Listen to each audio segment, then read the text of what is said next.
él aguanta, ¿no? Y a la primera se suicida. Ella es responsable del suicidio de él. No aguanta. Podríamos decir, ¿no? Y claro, podríamos preguntarnos con respecto ya a temas más cercanos a nosotros, ¿cómo podemos definir en qué consiste la responsabilidad social empresarial? Es muy bonito todo esto que dice Televisa y TV Azteca, ¿no?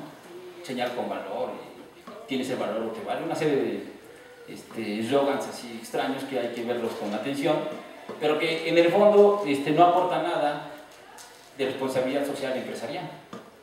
Podríamos preguntarnos o preguntarle a Televisa y a TV Azteca, ¿te vale embrutecer a la gente con los contenidos de tus programas? ¿O eso no es un tema que la responsabilidad social debe de pensar? A lo mejor es muy aburrido pensar eso como responsabilidad social.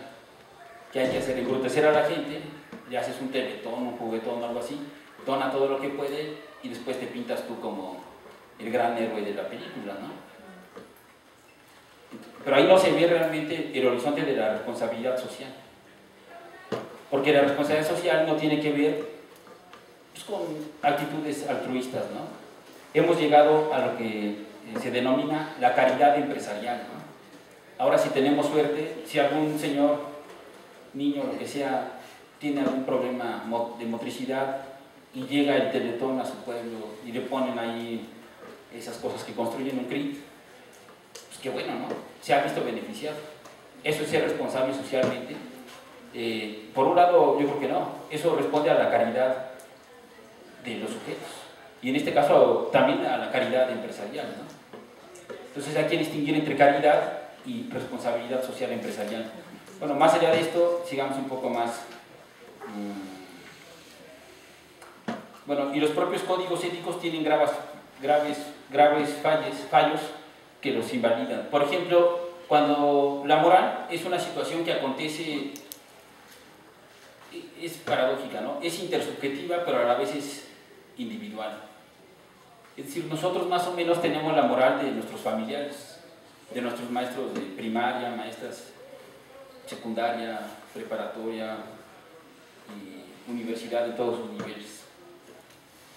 Eso nos permite convivir, nos identificamos en ciertos aspectos moralmente hablando.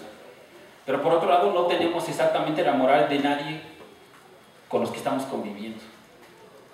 Hay pequeñas distinciones. Pero entonces, lo importante es que la moral, por un lado, es producto de la intersubjetividad, pero que en última instancia es una cuestión que el humano adopta, incluso contra su voluntad, sea lo que sea. Pero entonces viene un problema en todo esto. Si la moral es en última instancia una cuestión individual, lo que se ha experimentado y se ha pensado durante varios años es que no tiene por qué repercutir una decisión o no tiene que tener esa decisión un castigo. Es decir, aquí el compañero es infiel y ¿qué le pasaría? Moralmente nada. A una falta moral, si es que su moral le dijera no debes de ser infiel, a una falta moral no hay castigo. El único apelo moral es como la conciencia de culpa, ¿no? Dice un autor por ahí, la mala conciencia, ¿no? Ahí está la cuestión. Entonces llega a ver a la novia, se le queda bien y dice, le fui infiel con la compañera de la escuela, algo así, ¿no? Y esa es la conciencia. Todo el mundo hemos experimentado la conciencia. Cuando están en la noche a punto de dormir y se quedan viendo el techo, ¿qué piensan? ¿Me porté bien o me porté mal, no? ¿Hice lo correcto o no hice lo correcto?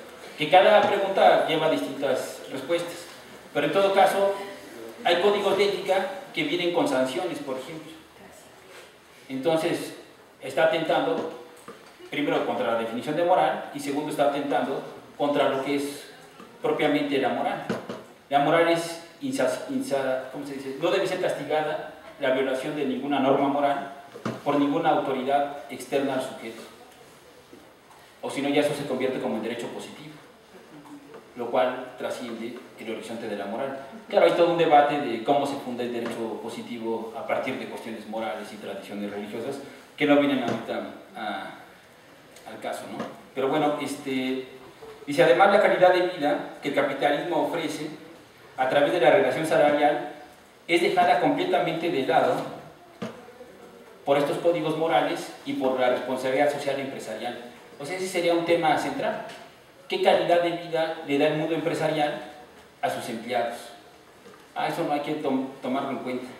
Por no mencionar que los sujetos que no tienen empleo para el mercado socialmente responsable no existen, o en el mejor de los casos están fuera para darles caridad empresarial. Y ahí el punto así como medular. Yo decía, una de las contradicciones, claro, es capital-trabajo, pero por otro lado está la de cliente humano con necesidades. Muchos de nosotros podemos no ser clientes de muchas empresas que hacen artículos de lujo y a lo mejor no pasa nada, seguimos vivos, ¿no? Podemos ir aquí enfrente a garnachear y no hay problema, ¿no? Más que la obesidad mórbida. Pero bueno, más allá de eso, claro, es otro problema del capital, que ahora estudian mucho, ¿no? Hay un tema que dice cómo regular la salud de la población. Una población obesa causa problemas económicos en múltiples niveles. Entonces, la obesidad también es un problema que el capitalismo podría pensar y que podríamos preguntarle a Bimbo y esas empresas por qué nos dan chatarra de alimento. Todo lo que se discutió últimamente sobre las regulaciones, qué se debe de vender en la primaria. Entonces decían, no, pues algo que no contenga tanta azúcar, ¿no? Algo que no supere tanta harina refinada, tanta... Y entonces lo que hicieron fue hacer presentaciones pequeñas y cumplieron con la ley.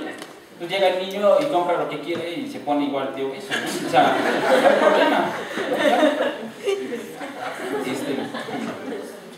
Y digo, es precisamente por la incongruencia entre el tema de la responsabilidad social empresarial y los códigos de ética con respecto a la realidad que se puede plantear que hay un déficit moral en el siglo XXI o que es necesario construir un mundo menos injusto.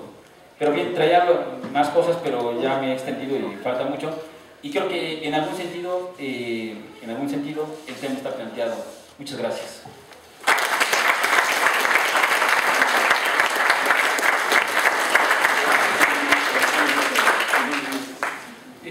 Muy interesante el planteamiento de Carlos, igualmente sus confesiones telefónicas, pero en realidad plantea aspectos que dan para la reflexión. Entonces seguimos la dinámica que desde la tarde se ha implantado.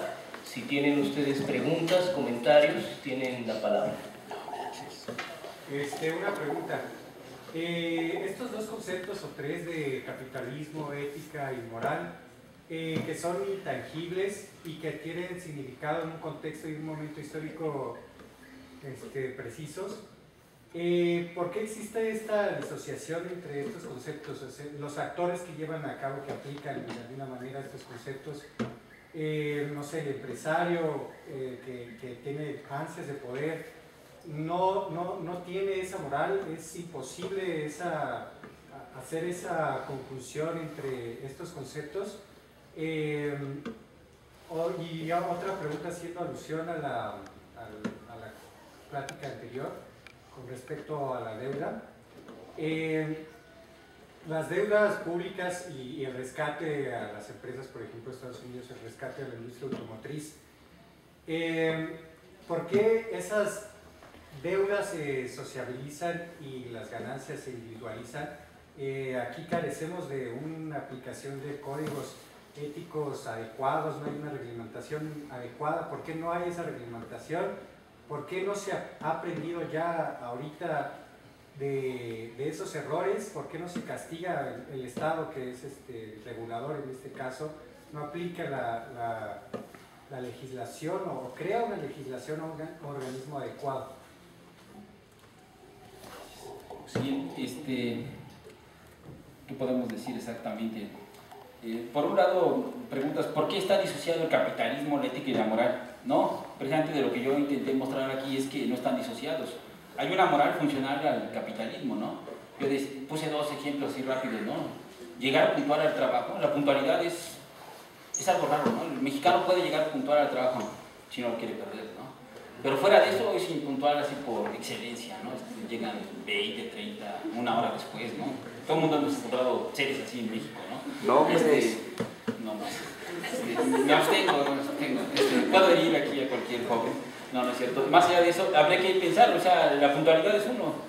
Yo decía la idea esta de honestidad. El empleado no debe de robar a la empresa, ¿no? Ese es un tema también central. Algo que yo decía y marcaba así con precisión, la relación salarial se ve como algo bueno. Voy a vender mi fuerza de trabajo, me van a pagar una miseria por ella, pero es lo bueno que puedo hacer. Eso es parte de una moral funcional al capitalismo.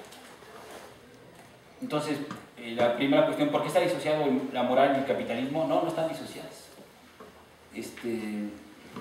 Sin creerle a Weber, pero que en algún sentido plantea el asunto, ¿qué han hecho con las sociedades tradicionales cristianas, ¿no?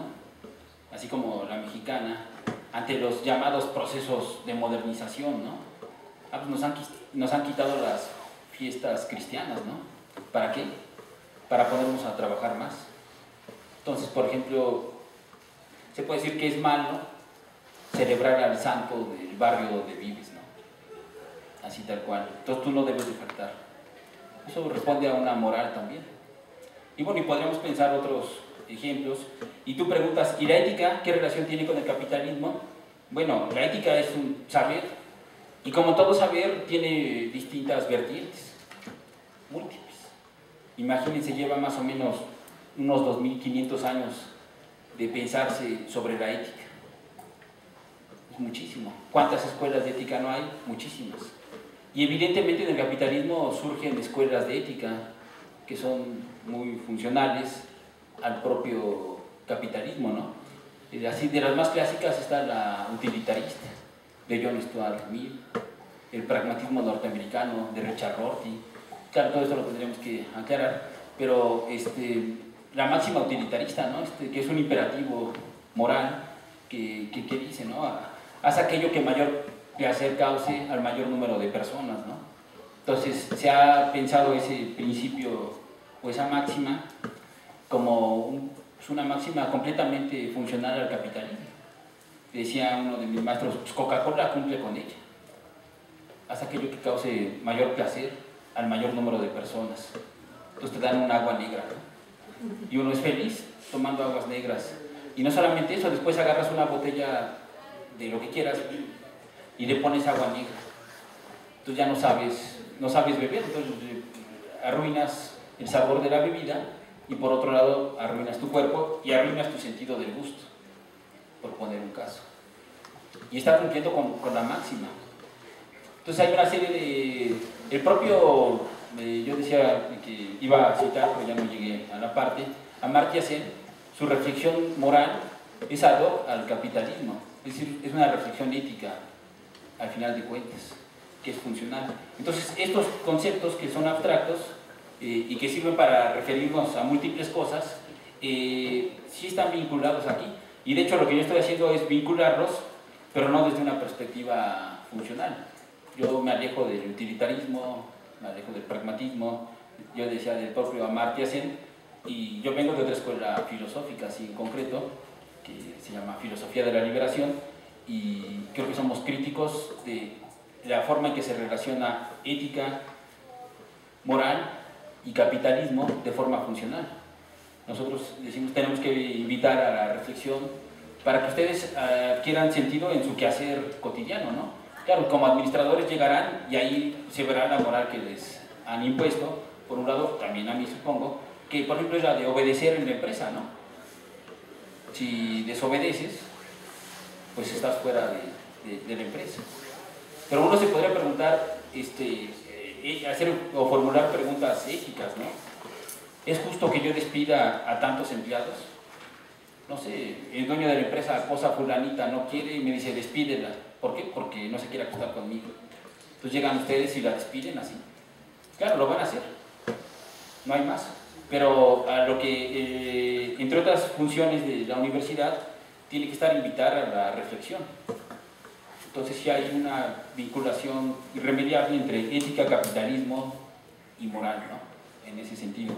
Luego dice, ¿por qué se socializan las pérdidas y no las ganancias? Bueno, eso le correspondía al doctor Calderón responder o al doctor Mario, porque son especialistas en los temas, yo no. Pero eso tiene que ver con el neoliberalismo, ¿no? Así tal cual. La función del Estado, y que no es nada más una cuestión del neoliberalismo. La función del Estado moderno, que en algún sentido es el Estado capitalista, al final de cuentas hay como, siempre hay que hacer matices, ¿no? Pero, no sé, si apelamos a Lenin, ¿no? En el Estado y la revolución, Lenin dice, pues el Estado es un instrumento de clase, al final de cuentas está al servicio del capital. Y bueno, en el neoliberalismo podríamos preguntarnos, que no ha dejado de ser capitalismo, ¿no? Podríamos preguntarnos, ¿y el Estado ha dejado de ser un instrumento de clase? No, sigue estando al servicio del capital. Y lo que ha hecho en esto que se discutía, que alguno de los compañeros de hace rato planteaba, que había leído a este teórico Carlos Salinas, ¿no? ¿Quién era? ¿Eras tú? Era el compañero casi suicidado. Se va a suicidar por eso, por leer a Salinas, no es cierto. En el fondo habría que preguntarnos, ¿no? Así en sentido estricto, ¿realmente el Estado en el neoliberalismo ha cambiado su naturaleza? No. Esa idea de neopopulismo de la que habla Salinas, pues me parece un concepto atroz, así en principio. Él es un impulsor del neoliberalismo, y lo que no dice seguramente Salinas es que todos nuestros impuestos y todas las ganancias que las empresas paraestatales obtienen ahora están al servicio del gran capital, de manera indiscriminada. A diferencia de los estados populistas, que todo eso habría que discutirlo, ¿no?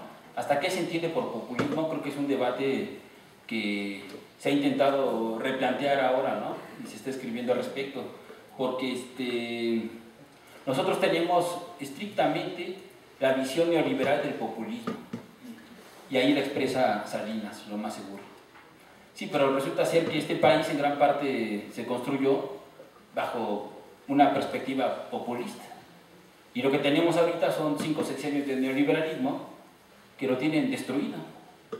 Si nos preguntamos cómo era México en la gran crisis del populismo de 1982, y nos preguntamos cómo es México en esta crisis del neoliberalismo del 2012, creo que estrictamente es un México más destruido hoy que hace 30 años.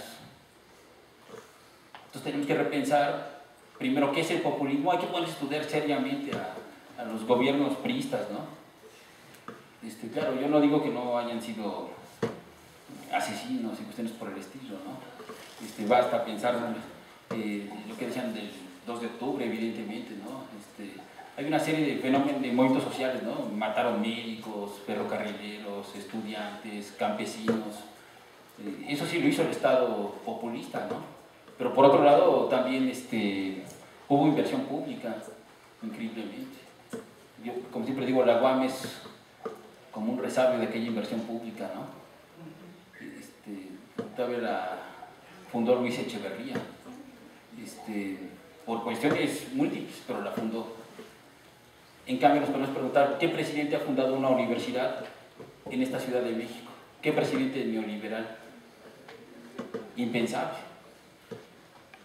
Entonces, realmente el Estado neoliberal, yo diría, sigue siendo un Estado de clase, que está al servicio del gran capital, y fue lo que hizo Obama, ¿no? También, y el propio George Bush.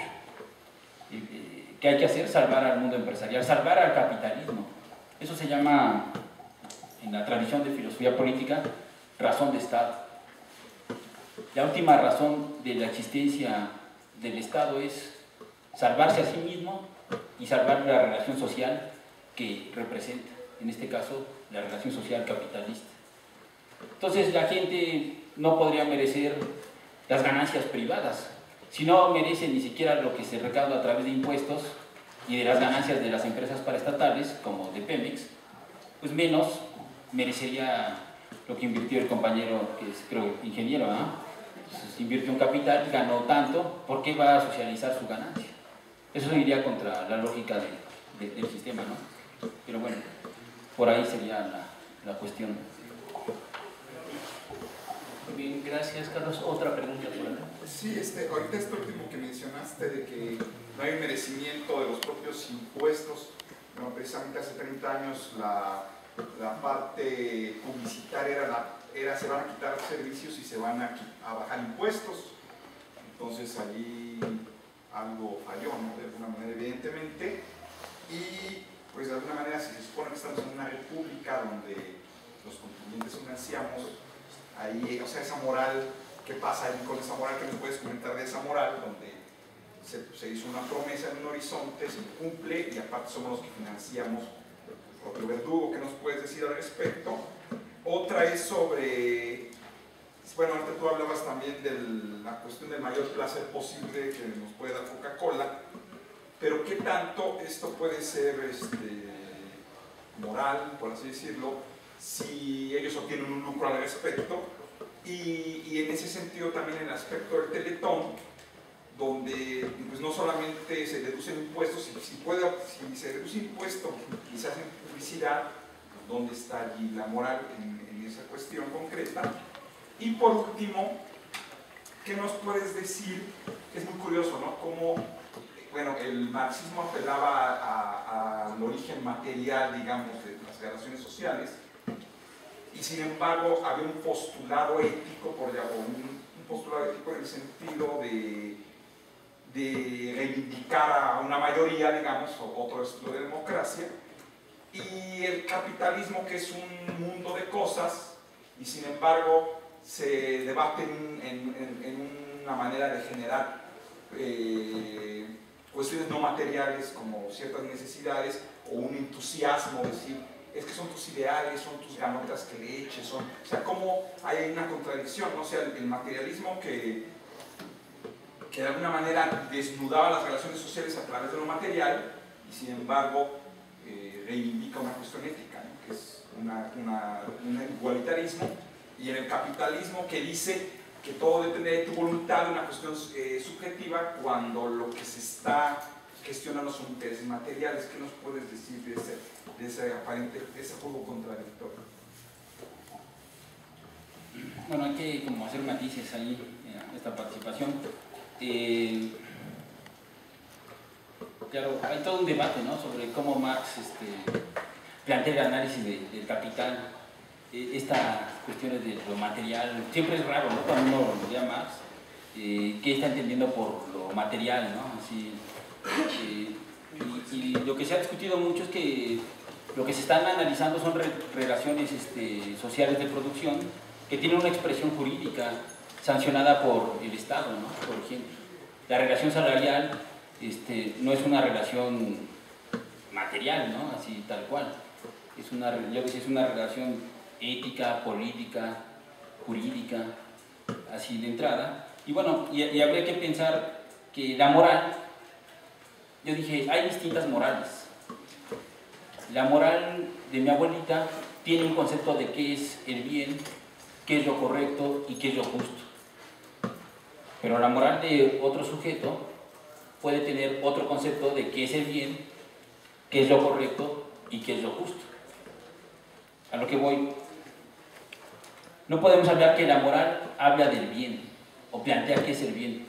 Depende qué morales, o qué es lo correcto o qué es lo justo. Eso hay que estudiarlo situado históricamente y con respecto a algún fenómeno concreto. Porque podríamos pensar, ¿y por qué no se debe de buscar la máxima utilidad de manera egoísta? Eso es bueno. Para una moral eso es bueno. Y se les educa así, es más, cuando se hablaban de estas contradicciones o semejanzas, ¿no?, entre escuelas públicas y privadas, el TEC educa líderes, ¿no?, ¿o no? Y entonces me podría hacer una pregunta, primero afirmo, odio el concepto de líder, y luego me podría hacer una pregunta, ¿qué entiende por líder el TEC de Monterrey? Pues obviamente en este horizonte tiene que ser un sujeto que sea narcisista, egoísta, hedonista, fetichizado y que busque la máxima ganancia sin importarle ningún efecto de su práctica. Y eso es bueno, así tal cual, para ese tipo de subjetividades. El hombre es, dicen algunos autores, el hombre no tiene esencia el hombre, ¿no? El hombre nace, es un bebé, tenemos un bebé ante nosotros, hombre o mujer, y dirían, ¿qué es ese hombre? Aunque no esté muy de acuerdo con esta teoría, va a decir, el hombre es lo que hace de sí mismo. Dice, el hombre es sus actos. Pero no solamente sus actos, también es la ideología que le introyectan. Y para hacerle caso otra vez a Freud, también es la moral que le introyecta a la familia. Yo me pregunto, ¿no? Desconozco si tenga o no hijos Azcárraga o los nietos de Carlos Slim o de Salinas Pliego, lo que sea. ¿Qué le dirán que es bueno como búsqueda de la ganancia? Si llegan y le dicen al niño, oye, cuidado con cuánto le pagas al empleado, hay que ir a ver dónde vive, procurar que tenga todos los servicios, que tenga tiempo libre, puede irse de vacaciones. ¿Sí se preocuparán por eso? ¿No? Pensar eso para ellos, les dice Vicente, es como algo malo. Es más, ni siquiera es malo, es impensable, es irrelevante. Entonces, la moral, así en abstracto, no podemos hablar de ella. Tendríamos que hablar de morales funcionales al capitalismo y de cómo se crean sujetos funcionales al capitalismo. La mayoría de nosotros somos funcionales al capitalismo.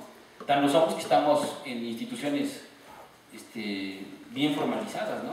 Empezando aquí por la UAM. Y no solamente eso, supongo que ustedes pues, lo que consumen lo pagan, ¿no? Por ejemplo.